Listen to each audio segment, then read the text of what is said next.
അങ്ങനെ ഗ്യാസ് തീർന്നത് കാരണം നമ്മൾ അടുപ്പിലാണ് കട്ടൻ ചായ ഇടുന്നത്. അപ്പം ഞാൻ വിറകൊക്കെ പോയി സംഘടിപ്പിച്ച് ഉണങ്ങാനായിട്ട് ഇങ്ങനെ അടുപ്പിൻ്റെ സൈഡിലൊക്കെ വെച്ചിട്ടുണ്ട്. അപ്പം നമ്മൾ രാവിലെ മെഴുക്കോട്ട ഉണ്ടാക്കാനാണ്. വെണ്ടയ്ക്കയും പാവയ്ക്കയും കൂടെ എടുത്ത് വെച്ചേക്കാം. പാവയ്ക്ക ഒരെണ്ണം നമ്മുടെ വീട്ടിലുണ്ടായ കേട്ടോ.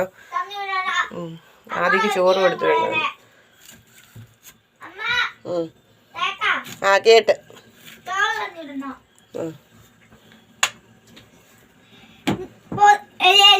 ആ ഇലയിൽ ചോറ് തന്നുവിടാം. ഇലയിലാണ് ചോറ് തന്നുണ്ട്. ഇലയിലല്ല പാത്രത്തിൽ തന്നുവിടാം. ഇങ്ങനെ സമയം പോകുന്ന ഇലയൊക്കെ വെട്ടാൻ സമയമില്ല. ആ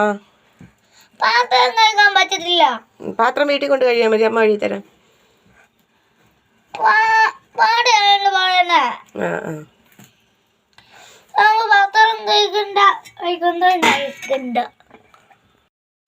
അങ്ങനെ മെഴുക്കോട്ടയൊക്കെ അടുപ്പേ വെച്ച് കഴിച്ചോണ്ടിരിക്കുകയാണ്. സമയം ഒത്തിരി ആവും. അതാ ഈ ഗ്യാസിലാണെങ്കിൽ പെട്ടെന്ന് ഇങ്ങനെ ചെയ്യാൻ പറ്റുമല്ലോ. ഇതിൽ തീ ഇങ്ങനെ ഒരടുപ്പേ ഉള്ളേ, അതുകൊണ്ട് ഭയങ്കര പാടാ. എന്തിയാടാ അത് മുറ്റത്ത് വെക്കുന്ന അടുപ്പല്ലേ, പരിക്കാത്തൊരടുപ്പല്ലേ ഉള്ളൂ.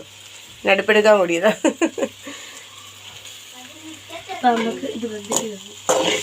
ഇനി ഒരു ചമ്മന്തിയും കൂടെ അടിക്കണം.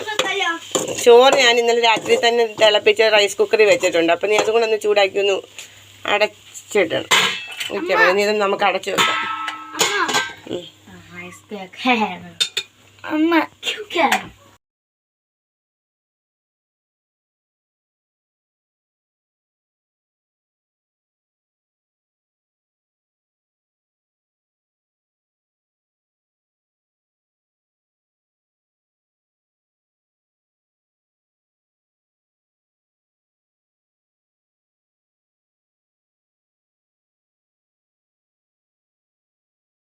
അങ്ങനെ സ്കൂളിൽ പോകുന്നതിന് മുമ്പ് തുണി കഴുകാണ്. തുണിയൊക്കെ കഴുകി വെച്ചിട്ടൊക്കെ പോയാൽ പിന്നെ വന്നു കഴിഞ്ഞ് തുണി കഴുകണ്ടാലോ എന്ന് വിചാരിച്ച് ഞാൻ ഭയങ്കര തുണി കഴുകാണ്. അത് കഴിഞ്ഞ് നീ അപ്പൂനെയും മാളുവിനെയും കുളിപ്പിക്കണം. വൈകിട്ട് വന്ന് നമ്മുടെ മാളുവിനെ കുളിപ്പിക്കുകയാണ്. മാളുവിനെ തുപ്പിക്കാണ്. മാളുവിനെ തുപ്പിക്കാണ്. ചുഞ്ഞുവാവ അടി. ഇതെല്ലാം തുന്നുവാവ അടി. 7 കുഞ്ഞാവ. എത്ര ചുഞ്ഞുവാവെ തരും അമ്മയ്ക്ക്? എത്ര ചുഞ്ഞുവാവെ തരും? വെക്കുന്നോ? തണുക്കട്ടെ. ദേവൊക്കെ ഇച്ചിരി തണുക്കട്ടെ. കുളിക്കാൻ വരുന്ന പിള്ളേരൊക്കെ പന്ന പിള്ളേരായി വരത്തില്ലയോ? എവിടെ പോവാ? തോർത്തല്ലേ? തോർത്ത സ്ഥലത്ത് എറിയുന്ന റോഡ് കണ്ടോ കുറ്റങ്ങളുടെ? നിനക്ക് കുളിക്കാൻ മടിയാണല്ലേടാ? മടിയാ. പന്ത് പോത്ത പോലെ പോകുന്നത്.